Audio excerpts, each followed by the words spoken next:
I only knew two things when I woke up in that unfamiliar room. First, my mother's silver bracelet was still clasped around my wrist. Second, the man standing in front of me, the same man the New York press called the one who could make people disappear with a single nod, was watching me in silence.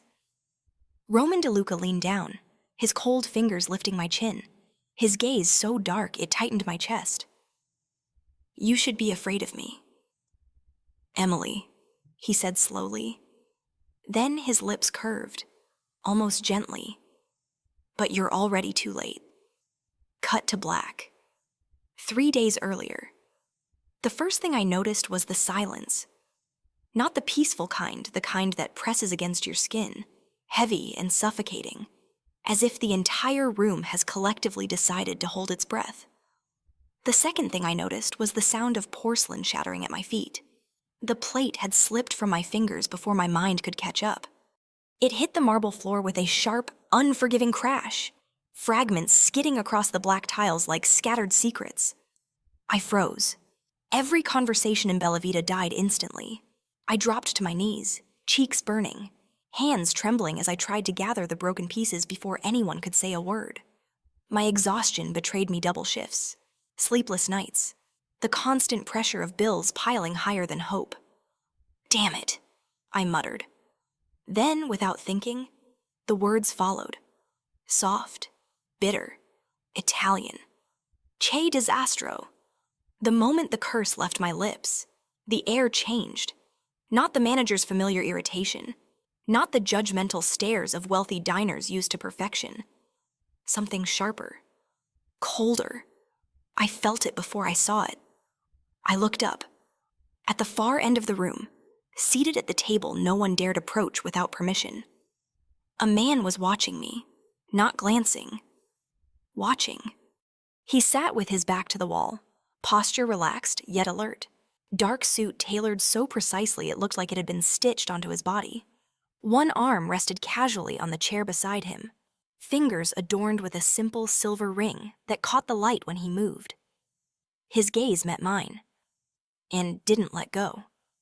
I swallowed, my pulse stuttering in my ears.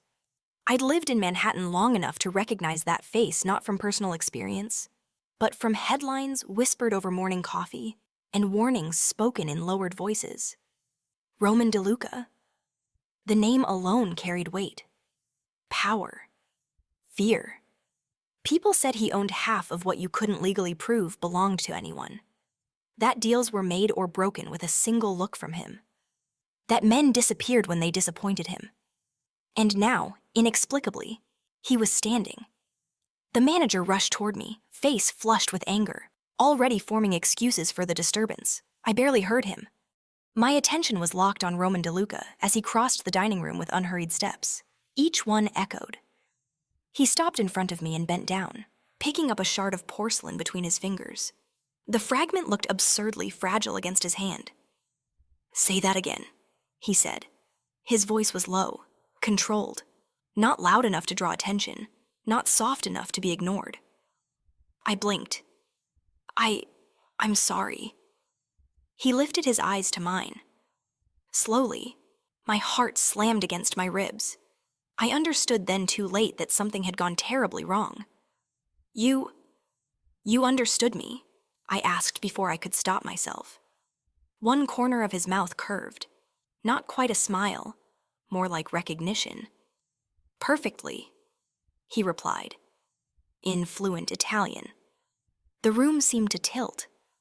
My grandmother's voice echoed in my mind, the language she'd taught me in quiet kitchens and late nights, never imagining it would betray me like this. I didn't mean I began. Roman straightened, towering over me now. His gaze flicked briefly to the broken plate, then returned to my face with unsettling intensity. "Emily Carter," he said. My breath caught. "I didn't introduce myself," I whispered. "No," he agreed calmly. "But you don't need to." The manager laughed nervously, trying to reclaim control. "Mr. DeLuca. My apologies. She's new, clumsy, but she'll serve my table." Roman interrupted. It wasn't a request.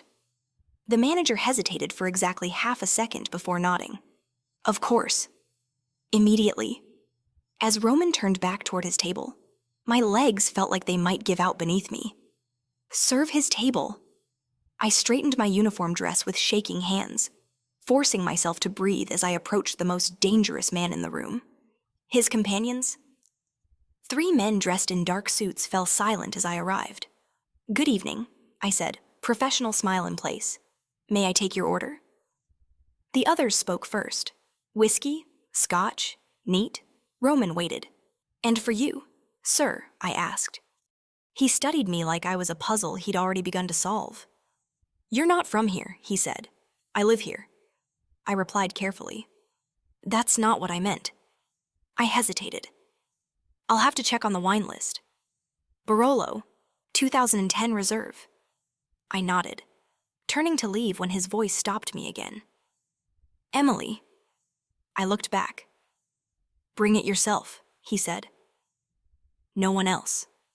Throughout the night. His presence followed me like a shadow. Every time I passed his table, conversation ceased. Every time I leaned in to refill a glass, I could feel his gaze tracing the smallest movements, my hands, my expression, the tension I couldn't quite hide. When one of the men brushed my wrist deliberately, I flinched. Before I could react, Roman spoke. That won't happen again? 2 words. The man paled and pulled back instantly. Something twisted in my chest, gratitude tangled with fear. When the check was signed, Roman didn't look at the total.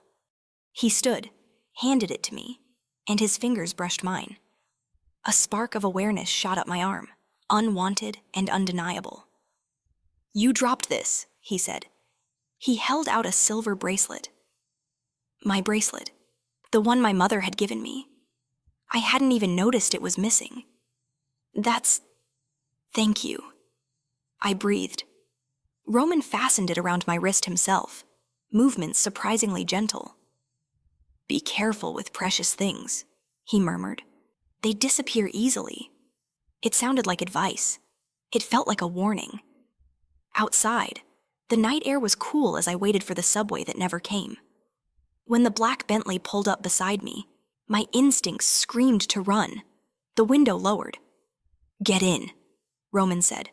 I'll take the train. I lied. The last one left 10 minutes ago. He was right. I'm offering you a ride, he added. Nothing more, I believed him. That was my first mistake. As I slid into the leather seat beside him, the door closing with a soft click, I had no idea that this moment, this choice was the first step toward losing the life I knew, and gaining something far more dangerous. If this story touched your heart, follow the channel to enjoy many more heart-stirring stories every week. The city at night never truly slept. Manhattan glimmered beyond the tinted windows of the Bentley, lights streaking past like fragments of a life moving too fast for reflection. Inside the car, silence stretched between us, thick, deliberate, charged with things neither of us chose to name. Roman DeLuca did not look at me. One hand rested on the steering wheel, long fingers relaxed, while the other lay casually against the door. He drove as if the city belonged to him, as if every street bent willingly beneath his tires. I folded my hands in my lap to keep them from trembling. Thank you, I said finally, breaking the quiet. For the ride. You're welcome. His voice was calm, neutral, as though nothing about this situation was unusual, nothing about a Mafia king driving a waitress home at nearly midnight. The absurdity of it made my pulse race. We drove several blocks before I realized he hadn't asked for my address. You know where I live, I asked. A pause, barely perceptible. I know a lot of things, he replied. The answer should have unsettled me more than it did. Instead, a strange sense of inevitability settled over my chest, as if this moment had been waiting patiently for me to catch up. The car slowed in front of my building. Old brick, narrow windows, a place worn down by time and compromise. Roman's gaze finally shifted, taking in the peeling paint, the dim stairwell, the single flickering porch light. You live alone, he said.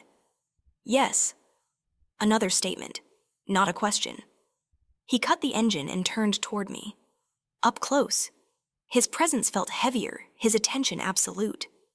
Dark eyes, unreadable and steady, studied my face with unnerving focus. You work too much, he said. I almost laughed. That's not exactly a crime. It is when it shortens your life. I didn't know what to say to that. He reached into his jacket and pulled out a card thicker than standard stock, matte black with nothing but a number embossed in silver. No name I asked. You already know it. He placed it gently into my hand, closing my fingers around it with a brief, deliberate touch. If you feel unsafe, he said quietly, you call. And if I don't, then you won't. There was no threat in his tone, only certainty. I stepped out of the car, heart pounding, and watched as the Bentley disappeared into the night. The quiet that followed felt louder than before. I didn't sleep much that night. Every sound outside my window pulled me from the edge of dreams. Footsteps, voices, the distant echo of sirens. By morning, exhaustion clung to me like a second skin. At work, everything felt off, the air too tense, the smiles too forced. My coworker Lily leaned in close as I prepared a table. Is it true, she whispered? Is what true Roman DeLuca? Last night, people are talking. My stomach tightened. Talking about what, that he was watching you all night? I busied myself with silverware. That's ridiculous. Lily gave me a look. Men like him don't watch people without a reason. I tried to shake it off, but the feeling followed me through the day, a subtle awareness, like being observed from a distance. That evening, as I locked up after my shift, a man stepped out of the shadows. My breath caught. He wasn't tall, didn't look particularly dangerous, but his eyes were sharp, calculating. Emily Carter, he said. Yes, he smiled. Someone would like a word. Before I could respond, a second figure appeared behind him, blocking my retreat. Panic flared. Then a familiar sound, a car door slamming. The men stiffened as a black SUV rolled to a stop beside us. Roman stepped out, his expression unreadable, his presence shifting the balance of the space instantly. Leave, he said. The word landed like a verdict. The men hesitated. Roman didn't raise his voice. He didn't move. They left. Only when they disappeared down the street did I realize I was shaking. Roman turned to me. Did they touch you, no?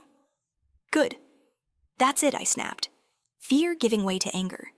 You don't think I deserve an explanation? His gaze softened just slightly. You deserve safety, he said. Explanations come later. That's not fair. No, he agreed. It isn't. He escorted me to the car without asking, opening the door before I could protest. This time, I didn't resist. You said I could call, I said as he drove. I didn't. And yet, he replied. Here I am. I looked at him. Why? The silence stretched again. Because you were noticed, he said at last. And once that happens, you don't get to pretend you're invisible anymore. My chest tightened, noticed by who Roman's jaw flexed, by people who think I have a weakness. I laughed bitterly. Me. His eyes flicked to mine. Yes. The word hung between us, heavy and intimate, at a red light. He reached across the console and adjusted my seatbelt, his knuckles brushing my collarbone. The contact sent an unexpected warmth through me. I won't let them use you, he said. The promise sounded dangerous. And what about you? I asked. Are you using me? The light turned green. Roman pulled back, hands steady on the wheel. I don't use things I intend to protect. The words should have comforted me. Instead, they frightened me more than anything else he'd said. Because protection, I was beginning to understand, came with a price, and I was no longer sure I could afford it. I told myself I would stop thinking about Roman DeLuca. It was a reasonable decision. Necessary, even Men like him belonged to a world that devoured people whole. And women like me, waitresses with borrowed dresses and unpaid bills, were never meant to brush against that kind of gravity and walk away unchanged. Yet the decision lasted less than a day. By the following evening, his presence had woven itself into my thoughts with quiet persistence. Not loudly, not obsessively, just enough to unsettle me. The way he spoke without wasting words. The way danger seemed to retreat when he entered a space. The way his attention felt less like surveillance and more like intention. At work, I dropped a glass. At home, I forgot to eat. When I closed my eyes, I remembered the weight of his hand steadying my seatbelt, the controlled restraint in his voice when he said he intended to protect me. Protection. It should have been comforting. Instead, it made me restless. 3 nights later, my phone rang. An unfamiliar number. I stared at the screen for a long moment before answering. Hello? Did I wake you? Roman's voice asked quietly. I sat up in bed, heart instantly alert. No. A pause. Soft breathing on the other end. You didn't call. He said, I wasn't in danger. Another pause. Longer this time. That wasn't the reason. I closed my eyes.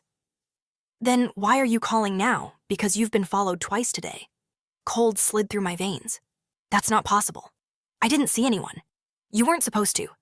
I swung my legs off the bed, pacing the narrow space. Are you watching me again? Yes. The honesty stunned me. Roman. Listen to me, he interrupted, not harshly, but with quiet urgency. Pack a bag? Just essentials. I'll be there in 10 minutes. No. The word escaped before I could soften it. Silence stretched. I'm not leaving my home.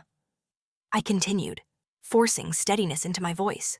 I won't disappear just because someone else decided I'm a problem. You're not a problem, he said. You're leverage. That's not better. It's reality. I pressed my fingers to my forehead. I won't go anywhere I don't understand. You won't understand until you're safe. Then explain it to me. The line went quiet. When he spoke again, his voice was lower.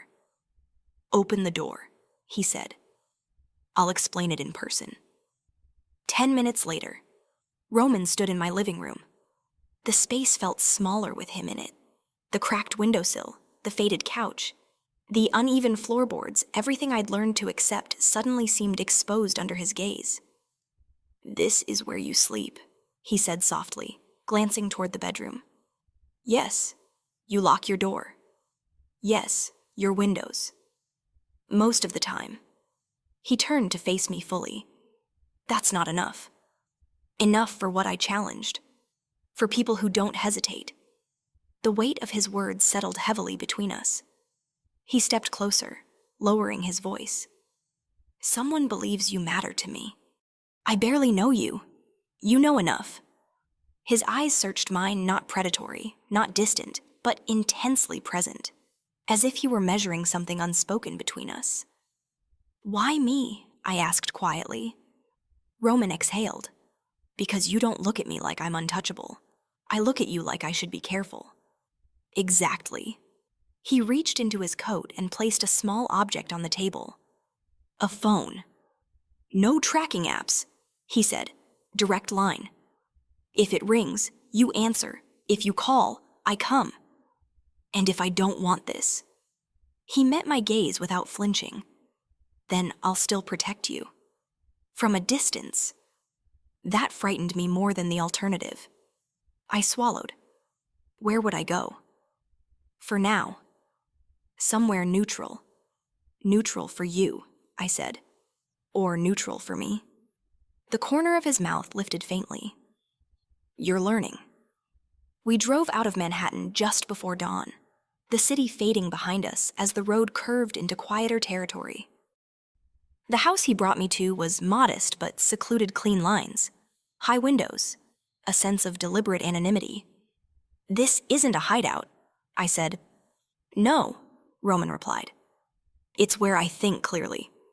He showed me around, careful to give me space, explaining exits, Security measures, routines.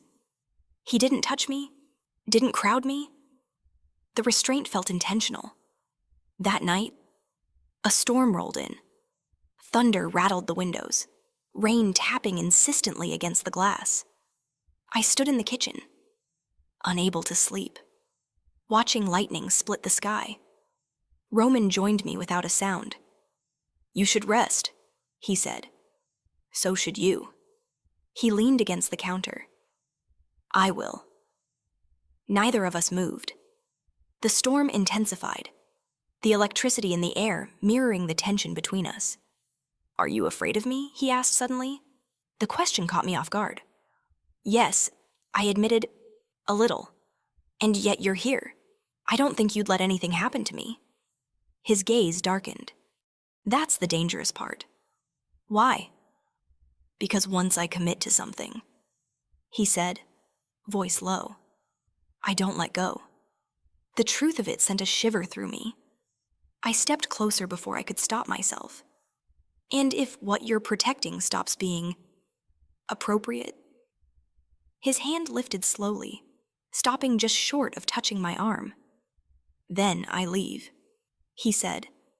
"Before I cross a line I can't erase." The restraint broke something inside me. I covered his hand with mine. "Roman." The sound of my voice saying his name changed the air. He inhaled sharply, eyes dropping to where our hands met. His thumb brushed my skin, tentative, questioning. "Tell me to stop," he murmured. I didn't. The kiss was soft, careful, almost reverent, as if he were testing the truth of something he'd denied himself. When he pulled back, his forehead rested against mine. "This complicates everything," he said. "I know. I won't be able to pretend you're just under my protection anymore. I don't want to be." He closed his eyes briefly, as if committing something irreversible to memory. "Then stay," he said quietly. "Not because you're afraid, because you choose to." Outside, the storm began to fade. Inside, I realized something far more dangerous had just begun, not a threat from the shadows, but a connection strong enough to become a weapon. And if someone wanted to hurt Roman DeLuca, they now knew exactly where to aim. Morning arrived quietly, as if the world itself was reluctant to disturb what had shifted overnight. Sunlight filtered through the tall windows of the house, pale and hesitant, brushing across the hardwood floors. I woke on the couch, a thin blanket tucked around my shoulders. For a brief moment, I forgot where I was. Then I remembered everything at once. The storm, the kiss, the way Roman had looked at me afterward, as if he were standing at the edge of something he couldn't retreat from. I sat up slowly. The house was silent. I found him in the kitchen. Roman stood by the counter, sleeves rolled up, dark hair slightly disheveled in a way that made him look less like a man feared by half of New York, and more like someone impossibly human. A cup of coffee steamed beside him, untouched. "You didn't sleep," I said. He glanced over. "Neither did you." There was no awkwardness in his voice, no regret, just awareness. "I should probably go back," I said, though neither of us moved. "Yes," he agreed. Still, he didn't open the door. Instead, he reached for the coffee and slid it toward me. "Drink? You skipped dinner?" I wrapped my hands around the cup, grateful for the warmth. "You sound like you've been watching me again." "I have," he admitted. "Less than before. That's supposed to make me feel better." "It should." I met his gaze. "Roman, last night doesn't change what's coming," he said calmly. "It only changes how honest I'll be with you." I waited. "There's a dinner tonight," he continued. "At my mother's house." My stomach tightened. "Your mother? She wants to meet you. That's not a request. Is it? No?" The house was unlike anything I'd imagined. Roman's family estate sat just beyond the river, hidden behind iron gates and manicured hedges that whispered wealth without shouting it. The building itself was old, Stone walls carrying the weight of generations who had learned to survive by power and silence. Inside, everything gleamed: polished floors, crystal chandeliers, walls adorned with portraits of men whose eyes followed you no matter where you stood. I felt small. Roman's hand settled briefly at the small of my back, grounding, possessive in a way that sent a shiver through me. "Stay close," he murmured. "Watch. Listen. Speak only when you choose to." We hadn't even reached the dining room when she appeared. Elena DeLuca. She was elegant in a way that demanded respect rather than admiration.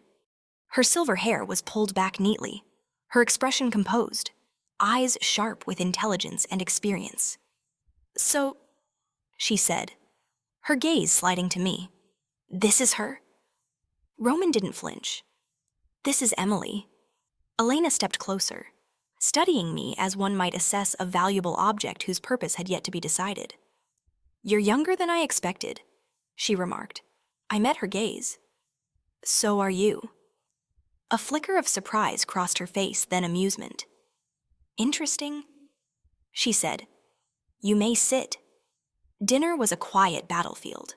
Conversation flowed around business matters. I only half understood territories, alliances, names spoken with caution. I listened, absorbing the tension beneath the polished words. Roman spoke little, but when he did, the room obeyed. At one point, Elena turned to me. "Do you know who my son is?" "Yes," I replied carefully. "And yet you sit beside him. I sit beside the man I've met." I said, "Not the stories told about him." The room went still. Roman's gaze snapped to mine, unreadable. Elena studied me for a long moment before nodding. "That may be your greatest strength or your greatest weakness." After dinner, Roman escorted me to the terrace. Night had fallen, the estate lit by soft lanterns and the distant hum of the city beyond the trees. "She doesn't hate you," he said quietly. "She doesn't trust me. She doesn't trust anyone." A shadow moved near the edge of the garden. I noticed it instinctively too smooth, too deliberate. Roman noticed it at the same time. The gunshot shattered the calm. Roman moved faster than thought, pulling me down as glass exploded behind us. Shouts erupted from inside the house. Footsteps. Chaos. He shielded me with his body, his voice sharp as he barked orders into the comm at his ear. "Get her in seat, now!" We were rushed through corridors, guards fanning out, weapons drawn. My heart pounded so hard I could barely hear. In a locked room deep within the house, Roman finally turned to me. "Are you hurt?" I shook my head, hands shaking. "That was for you." "No," he said grimly. "It was for us." The realization hit me like a blow. "This is my fault," I whispered. He cupped my face gently, forcing me to look at him. "Listen to me. This would have happened eventually. You only revealed what already existed. What I demanded, my vulnerability." The word sent a chill through me. "I can't be the reason someone dies." I said, "Or you lose everything." Roman's eyes darkened. "You assume leaving would protect you. Wouldn't it?" He shook his head. "It would make you easier to reach." The truth settled heavily between us. Later that night, when the estate finally quieted, Roman stood at the window, phone pressed to his ear, his expression carved from stone. I watched him from the doorway, seeing not the man everyone feared, but the weight he carried alone. When he finished the call, he turned to me. "This won't stop," he said. "They'll escalate." I crossed the room slowly. "Then teach me." His brow furrowed. "Teach you how to survive in your world," I said. "If I'm already in it?" I refused to be helpless. He studied me for a long moment, something like pride flickering beneath the concern. "You're asking for more than protection," he said. "I'm asking for honesty." He nodded once. "Then understand this. Loving me, staying near me will cost you." "I know," I replied softly.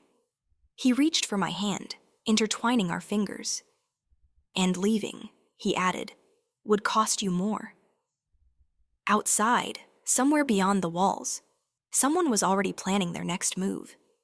And for the first time, I knew I wasn't just a target. I was a decision Roman DeLuca would defend no matter the price. The days that followed the gunshot blurred into something unreal. Time inside Roman DeLuca's world moved differently, measured not by hours, but by threats neutralized, messages intercepted, names whispered and erased. I learned quickly that danger rarely announced itself loudly. It waited. It observed. It chose moments of weakness with surgical precision. And weakness, I discovered, was often mistaken for love. Roman relocated me to an apartment overlooking the East River. Clean, modern, minimal, too quiet to feel like mine. The windows didn't open fully. The doors locked with a soft electronic hum. There were cameras I wasn't meant to notice and guards I was never introduced to. This is temporary. Roman said the first night. Temporary had become a word I no longer trusted. I stood by the window, watching lights shimmer across the water. Am I safer here? You're controlled here, he replied honestly. I turned to him. That's not the same thing. No, he agreed. But right now, it's necessary. He didn't touch me as he said it. Didn't soften the truth. And that, somehow, made it easier to accept. Days passed. Roman came and went at unpredictable hours. Sometimes he returned before dawn, jacket carrying the faint scent of smoke and metal. Other nights, he didn't come back at all. I told myself I understood. I told myself this was the cost of staying. One afternoon, Elena DeLuca visited. She didn't announce herself. She never did. I heard her heels on the marble floor long before she entered the living room. You look comfortable, she said, surveying the space. I don't think comfort was the goal, I replied. She smiled faintly. You're learning. We sat across from each other, a glass table between us like an unspoken truce. My son has never brought chaos home before, Elena said. Not like this. I didn't ask to be here. No, she agreed. But you stayed? I met her gaze. So did he. That earned me a long, assessing look. You understand power, she said slowly. That makes you dangerous. Dangerous to whom? To anyone who believes they can control him. The words settled heavily in my chest. Elena, I said, choosing my next words carefully. If you want me gone, say it. She considered me for a moment. If I wanted you gone, you wouldn't be sitting here. The door opened behind us. Roman? His presence shifted the room instantly. His eyes flicked between us, assessing, calculating. Mother, he said. Roman, she replied. We were just discussing consequences. I handle mine, he said coolly. Yes, she agreed. You always have. She stood, smoothing her coat. As she passed me, she leaned in slightly. Be careful, she murmured. Men like my son don't lose control often, but when they do, the damage is rarely limited to themselves. After she left, silence settled in again. Roman removed his jacket, his movements tense. Did she threaten you? That's worse. I stepped closer. She warned me. He looked at me, then not guarded, not distant, but raw in a way I hadn't seen before. I didn't want you in the middle of this, he said quietly. And yet, I replied, you didn't push me away. His jaw tightened. Because I wanted you here. The admission hung between us, fragile and dangerous. That night, he stayed. We lay together without touching at first. Space between us charged with restraint. His breathing was steady, controlled, but I could feel the tension in him, coiled tight beneath the surface. Roman, I whispered. He turned slightly, propping himself on one elbow. If I cross another line, he said, I won't be able to uncross it. I'm not asking you to, I said softly. I'm asking you to stop pretending this isn't already real. His hand brushed my cheek, tentative. "You don't know what real looks like for me. Then show me." The kiss that followed was nothing like the first. It was deeper, slower, laden with everything we hadn't said. His hands traced my back with reverence and restraint, as if memorizing rather than claiming. When we finally came together, it felt less like surrender and more like an agreement unspoken, irrevocable. Afterward, he held me without words. I fell asleep to the sound of his heartbeat, steady and dangerous and achingly human. The illusion shattered the next morning. I was making coffee when my phone buzzed. An unfamiliar number. No message, just coordinates. My stomach dropped. When Roman entered the kitchen, I showed him the screen. His expression hardened instantly. "Who sent this?" I asked. "They want to see if you'll tell me," he replied. "I'm telling you. I know." He reached for his phone, issuing rapid instructions in a language I didn't recognize. When he finished, he looked at me with an intensity that stole my breath. "You don't leave this apartment today," he said. "What if they're watching?" "They are." The certainty in his voice sent a chill through me. "I won't be bait," I said firmly. "You won't," he agreed. "But you will be patient." Hours later, a name surfaced. Lucas DeLuca, Roman's brother. The realization hit harder than any gunshot. "He wouldn't," I said weakly. Roman's silence was answer enough. Why, I asked. "Because power resents division," he replied. "And you divided his attention." Guilt surged through me. "This is my fault."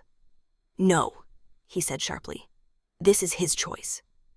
That night, Roman didn't sleep. Neither did I. We stood by the window together, watching the city below so close, yet unreachable. "If it comes down to it," I said quietly, "choose your world." He turned to me, eyes dark and unwavering. I already did. In that moment, I understood something terrifying and profound. I wasn't just standing beside Roman DeLuca. I was standing between him and everything he'd been raised to protect. And somewhere in the city, someone was counting on that. There was a particular kind of quiet that settled over the apartment after midnight. Not peace, never peace, but the heavy stillness of a place holding its breath. The city outside continued to glow, indifferent to the tension coiled tight within the walls. I sat on the edge of the bed, staring at my phone, the screen dark now but still burning in my thoughts. Lucas DeLuca. The name felt wrong in my mouth. Dangerous.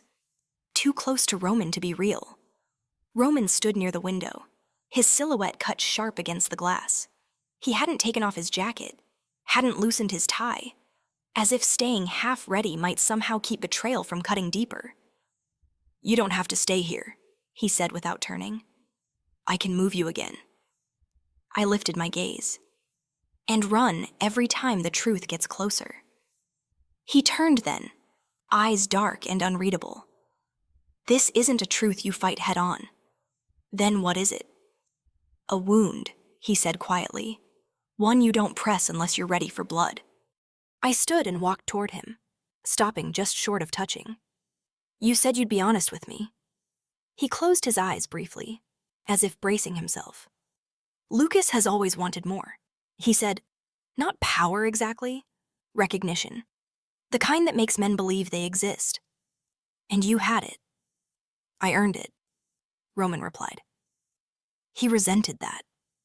The words were calm, but beneath them, something fractured. "He wouldn't hurt you," I said, needing to believe it. Roman looked at me then. Really looked at me. He already has. The days that followed were filled with fragments of truth. Roman stopped shielding me from the edges of his world, not fully, but enough. I overheard phone calls cut short when I entered rooms, caught pieces of conversations between his men, voices low, wary, names I didn't recognize, locations I wasn't supposed to remember. Once, I asked him if I should stop listening. He shook his head. "I won't insult you by pretending you're blind." That night, he took me somewhere unexpected. A gallery. The space was private, closed to the public, White walls, abstract pieces, carefully curated minimalism. It felt impossibly out of place in Roman's world. "This was my father's," he said quietly as we walked through the empty rooms. He believed art revealed intention. I paused before a painting, dark strokes clashing violently across canvas. And what does this reveal? That beauty and destruction often use the same hand. He stood behind me, close enough that I could feel his warmth. "Why bring me here?" I asked. "Because this is the last place Lucas wouldn't touch," Roman said. "Which means it's where he'll come eventually." The implication settled heavily. "You're using me," I said softly. "No," he replied. "I'm trusting you. The difference mattered." Late that evening, the message came. Not coordinates this time, just words. "He doesn't belong to you." My hands trembled as I handed the phone to Roman. He read it once, then again. "He's testing boundaries," he said, "seeing how far he can push." And what happens when he pushes too far? Roman's jaw tightened. Then I stop him. There was no hesitation in his voice. No doubt. That should have comforted me. Instead, fear crept in quietly. I began to see the cost more clearly, not in bullets or blood, but in the way Roman slept less, in the shadows beneath his eyes, in the way his hand lingered at my wrist a second longer than necessary, as if memorizing something he feared losing. One afternoon, while Roman was away, I received a call. Unknown number. I didn't answer. It rang again, and again. Finally, against my better judgment, I picked up. "Emily," a familiar voice said smoothly. "I was beginning to think you'd lost your nerve." My breath caught. "Lucas." "Good," he said. "You remember me. I don't want to talk to you." "No," he agreed, "but you should listen." I said nothing. "You don't belong in this world," he continued. "Roman will destroy himself trying to keep you in it. You're the one threatening him." A soft laugh. Am I simply reminding him of his limits? My heart pounded. "What do you want?" "Nothing," Lucas said lightly. Yet, the line went dead. When Roman returned, I told him everything. He didn't raise his voice, didn't break anything. He simply listened, expression carved from restraint. "I won't let him near you," he said. "He already is," I replied. "You can't stop him by locking doors." He looked at me sharply. "Then what are you suggesting? That I stop being invisible?" I said. "That I stop pretending I'm not already part of this." Silence stretched between us. "You think you're ready," Roman said finally. "I think I don't have a choice." He stepped closer, cupping my face with both hands. His touch was firm, grounding. "This path doesn't allow half steps," he said. "Once you cross it, there's no returning to who you were." "I know," I whispered, "but I don't want to go back." Something in his gaze shifted pain, pride, fear all tangled together. "Then you listen to me," he said. "You trust me. And when I tell you to run, you don't hesitate. And if you're the one who needs saving," I asked. His mouth curved faintly. "Then I'll know I chose well." That night, the attack came closer than expected. Not bullets, not blood. A whisper, a rumor planted in the right ears, a suggestion that Roman's judgment was compromised, that his loyalty was divided. By morning, the city was buzzing quietly, tension rippling through channels unseen. Roman stood at the center of it, calm as ever. But I could feel it now, the shift beneath the surface. This wasn't about power anymore. It was about control. And love, I was beginning to understand, was the most dangerous variable of all. Because once someone knew what you would bleed for, they never stopped pressing. By the end of the week, everyone knew. Not openly, not in words anyone would dare repeat. But the shift was unmistakable, the glances that lingered a second too long, the conversations that stopped when Roman entered a room, the polite smiles that no longer reached the eyes. I had become a variable, and variables made men nervous. Roman noticed it too. I could tell by the way his shoulders tightened whenever we stepped into a space filled with his people, by the way his hand hovered near my back without touching, as if he were constantly weighing the risk of claiming me too publicly. "You should stay home tonight," he said one evening, fastening his watch with deliberate calm. "Something's happening," I replied. "Yes. And you don't want me there. I don't want you used as evidence," he said. "Or as temptation." I crossed my arms. "Which one am I?" He met my gaze. Both. The honesty stole my breath. That night, I stayed behind. From the window, I watched the city swallow him whole as his car disappeared into traffic. The apartment felt colder without him. Too quiet, like a stage waiting for something catastrophic to unfold. I poured myself a glass of water and barely took a sip before my phone vibrated. Unknown number. I stared at it, heart pounding, then set it down. It vibrated again. "You should be here." The message made my blood run cold. I didn't respond. Another message followed. Seconds later. "Ask him what he's willing to lose." I didn't hesitate this time. I called Roman. He answered on the first ring. "Where are you?" I asked. A pause. Then, "Home." "Don't lie to me." Another pause longer. "At the old pier." My chest tightened. "That's not neutral territory, I know." "Then why are you there?" "Because someone wanted to see how far I'd go." I grabbed my coat. "I'm coming." "No," he said sharply. "You stay where you are. I'm already involved," I replied. "You said no half steps." Silence. Then, quietly, "If you come, things will change. They already have." He exhaled slowly. "Then don't come alone." The pier was drenched in fog, the river dark and restless beneath the wooden planks.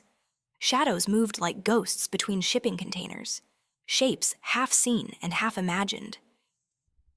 Roman stood near the edge, flanked by two of his men. He turned the moment he saw me, anger flashing briefly before something softer. Fear took its place. "You shouldn't be here," he said under his breath. "And yet," I replied, "you're not surprised." A figure emerged from the fog. Lucas DeLuca looked exactly as I remembered, immaculately dressed. Posture relaxed, smile sharp enough to cut. "Brother," he greeted, "and Emily. How nice of you to join us." Roman's voice dropped. "This ends tonight." Lucas laughed lightly. "Does it, or does it simply become honest?" His gaze flicked to me. "You know, I never planned to hurt her." "That's a lie," Roman said. "No," Lucas corrected. "It's an option. One I haven't used." I stepped forward before Roman could stop me. "What do you want?" Lucas studied me with open curiosity. "You really don't know, do you?" "Then tell me." "I want balance," he said. "Roman has ruled unchecked for too long. You changed the equation." "I didn't ask for this." "Neither did he," Lucas replied smoothly. "But here we are." He turned back to Roman. "All you have to do is choose." Roman's eyes never left mine. "Choose what I asked." "Power," Lucas said, "or her." The words echoed in the fog, heavy with inevitability. "I already chose," Roman said. Lucas sighed. "You always did rush things." The sound of a gun cocking shattered the moment. Not Roman's. Mine. Every eye turned toward me. My hand shook as I raised the weapon one Roman had insisted I learn to use. One I never believed I would aim at another human being. "Step back," I said, my voice steadier than I felt. Roman's expression hardened. "Emily." "No." Lucas smiled.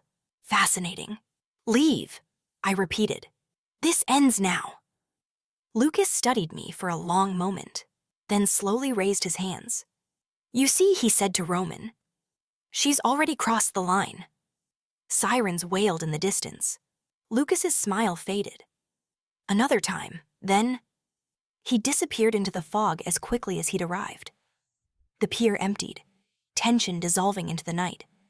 Roman turned to me, anger and relief colliding in his eyes. "You could have been killed," he said. "So could you," I replied. He took the gun from my hand gently, setting it aside before pulling me into his arms. I felt his heartbeat fast, uneven, real. "You shouldn't have had to do that," he murmured. "I chose you," I said softly. "That was the point, wasn't it?" He held me tighter, as if the world might tear me away if he loosened his grip. Back at the apartment, he didn't let go of me. "This is what they wanted," he said quietly, "to see if I'd hesitate. And did you?" He admitted, "That's what scares them." I looked up at him. "And you?" He brushed his thumb across my cheek. "It scares me too. Because now it was undeniable. I wasn't just his weakness, I was his proof. And in a world built on power and fear, love had become the most dangerous weapon either of us could wield. After the pier, nothing was the same. Not the apartment, with its glass walls and guarded silence. Not the way Roman looked at me when he thought I wasn't paying attention, his gaze lingering as if committing me to memory. As if every moment carried the quiet fear of an ending neither of us dared to name. And not me. I had crossed a line that night, not because I'd held a gun, but because I hadn't lowered it. Something inside me had hardened, sharpened itself to survive. Love hadn't softened the danger, it had clarified it. Roman became more careful, not with his enemies, but with me. He stopped leaving me alone for long stretches of time. Meetings were shortened. Calls were taken in other rooms. He kissed my forehead more often than my mouth, a tenderness that felt deliberate, restrained, like a man rationing something precious in a time of war. "You're pulling away," I said one morning as he fastened his cufflinks. He didn't look up. "I'm holding on." "That's not the same. It is when what you're holding can be taken." The words stayed with me long after he left. That afternoon, Elena DeLuca requested my presence. Not an invitation, a summons. The house felt colder than before, the walls less forgiving. Elena waited in the study, sunlight catching the silver threads in her hair. "You've complicated things," she said without preamble. "So has your son." A faint smile touched her lips. "He always does." She gestured for me to sit. I remained standing. "Roman believes love makes him stronger," she continued. "History disagrees. I'm not here to weaken him." "Intentions are irrelevant," Elena said calmly. "Only outcomes matter." I met her gaze. "Then tell me the truth." She studied me for a long moment, then reached into a drawer and placed a folder on the desk. Inside were photographs, documents, names. Lucas wasn't acting alone. "He's built alliances quietly," Elena said. "Men who believe Roman has become distracted." My throat tightened. "Because of me. Because of attachment," she corrected. "You are merely its face." I flipped through the pages, dread coiling tighter with every turn. "What happens if he wins?" I asked. Elena's expression darkened. "Then Roman loses more than power." I closed the folder. "Then help me stop him." Her eyes sharpened. "You don't command this family." "No," I agreed, "but I care about it." Something shifted in her gaze, not approval, but acknowledgement. "Be very careful," she said quietly. "Women who choose to stand between brothers often end up buried beneath them." That night, Roman came home late. I could tell from the way he moved controlled, contained, as if he were carrying something volatile just beneath the surface. Lucas made a move. He said, "So did your mother." His eyes flicked to mine. "What did she show you?" "The truth," I replied, "about what this will cost you." He exhaled slowly. "And what did you decide?" "I decided I won't be the reason you fall." Silence stretched between us. "You don't get to decide that alone," he said. "I know," I replied. "That's why I'm asking you to trust me." He stepped closer, searching my face. "Trust you with what?" with the one thing you haven't considered, I said softly. Walking away before they force you to choose. His expression hardened. I won't run. I'm not asking you to. I said, I'm asking you to let me disappear. The word hung between us like a blade. No. He said immediately. Listen to me. I urged. Lucas wants leverage. Take it away. You think leaving will protect you? His voice cracked just enough to betray him. I think staying will destroy you. He turned away, pacing the room. You don't understand what you're asking. I understand exactly. I said, I'm asking you to survive. He stopped, facing me again. And what about you? I smiled faintly. I've never been afraid of starting over. That's a lie, he said. Yes, I admitted. But it's one I'm willing to tell. He reached for me then, pulling me into his arms with a force that stole my breath. I clung to him, memorizing the feel of him, the steadiness, the danger, the love that had grown too fast and too deep. If you leave, he said into my hair, they'll think I let you go. Let them, I whispered, underestimate you. And if they hurt you? His grip tightened. I'll burn the world down. I pulled back to look at him. That's exactly why I have to go. We didn't sleep that night. We talked instead about everything we'd avoided, about childhood memories and quiet regrets, about the future neither of us knew how to imagine anymore. At dawn, Roman drove me himself. No guards, no convoy, just us and the road stretching endlessly ahead. When he stopped the car, the sky was just beginning to lighten. This isn't goodbye, he said. No, I agreed. It's strategy. He cupped my face, his thumb brushing away a tear I hadn't realized had fallen. I will find you, he said. I know, I replied. Just don't do it too soon. I stepped out of the car without looking back, because if I did, I wasn't sure I'd be strong enough to leave. As the city swallowed me whole once more, I understood the truth neither of us had spoken aloud. Love hadn't saved us, but it had taught us what was worth sacrificing. And somewhere in the shadows, Lucas DeLuca was already adjusting his plans, unaware that the woman he believed he'd removed from the board was about to change the game entirely. Disappearing was harder than I imagined. Not because of logistics, Roman had planned that meticulously, but because absence has a sound. It echoed in hotel rooms that weren't meant to feel temporary, in unfamiliar streets where no one knew my name. In the quiet moments before sleep, when my body still expected his presence beside me, I moved cities, changed routines, learned how to exist without being seen. And yet, I was never truly gone. Roman didn't contact me, not once. That was how I knew he was taking this seriously. News traveled anyway, quietly, through whispers and carefully curated headlines, deals falling apart, alliances shifting. Men who had once questioned Roman's judgment suddenly reaffirming their loyalty with nervous enthusiasm. Lucas. DeLuca's name surfaced more often, now never attached to anything overt, always just close enough to trouble to suggest ambition. The balance was breaking. I felt it one evening as I sat alone in a cafe, watching rain trace slow paths down the window. A man at the counter glanced my way once too often.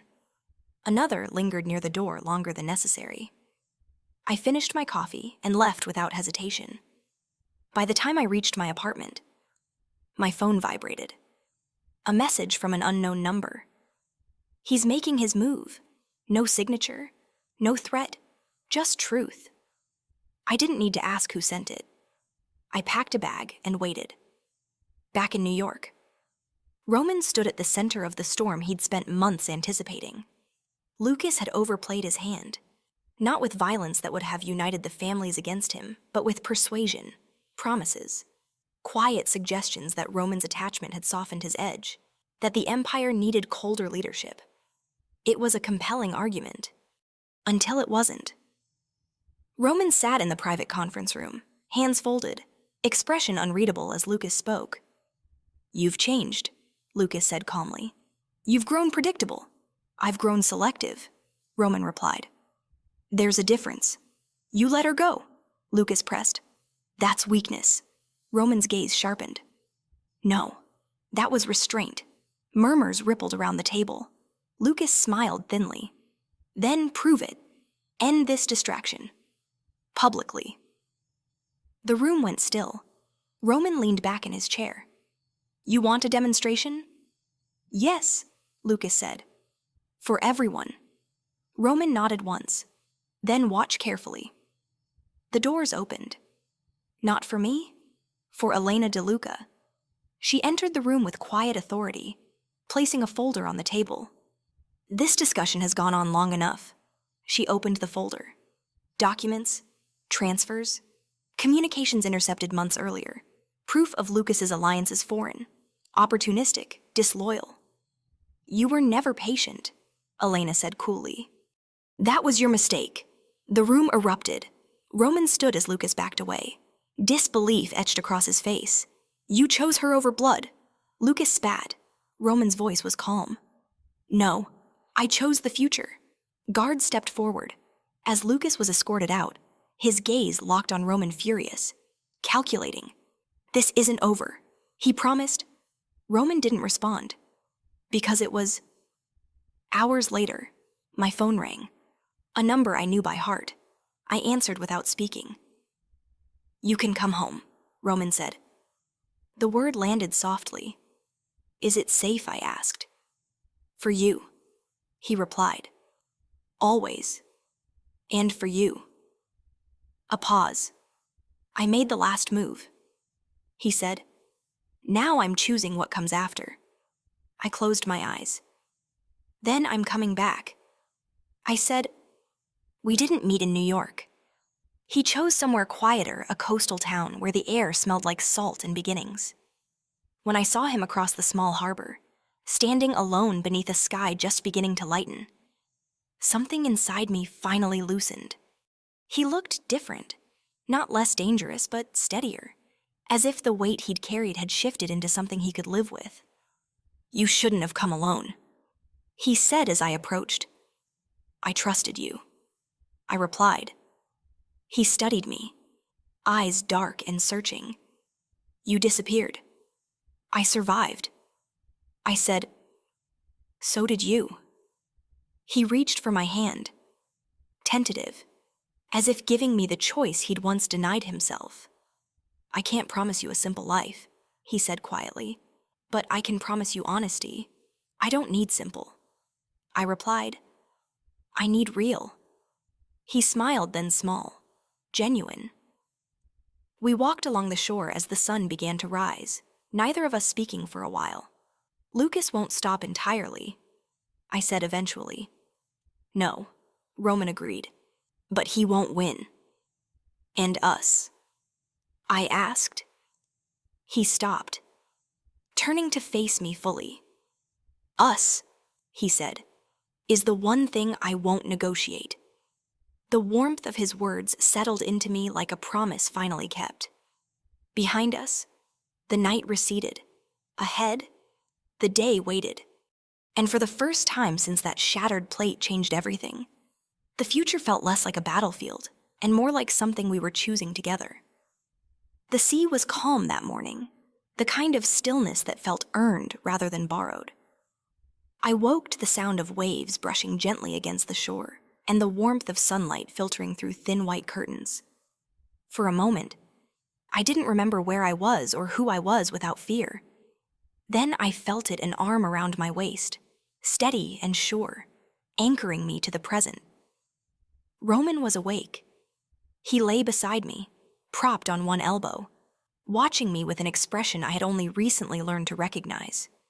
Not vigilance, not calculation, peace. You're staring, I murmured. I waited a long time to do it without consequences. He replied. I smiled, turning to face him fully. His hair was slightly tousled, his features softer in the morning light. For the first time since I'd known him, he looked like a man who wasn't bracing for impact. Is it really over? I asked. He considered the question carefully. The war is And the rest, he brushed his thumb along my cheek, a familiar gesture now stripped of hesitation. The rest is something we build. The house Roman had chosen was modest by his standards. White stone walls, wide windows facing the ocean, a place untouched by the ghosts of his former life. No guards in sight, no armored cars waiting outside, just space, choice. Later that day, Elena arrived.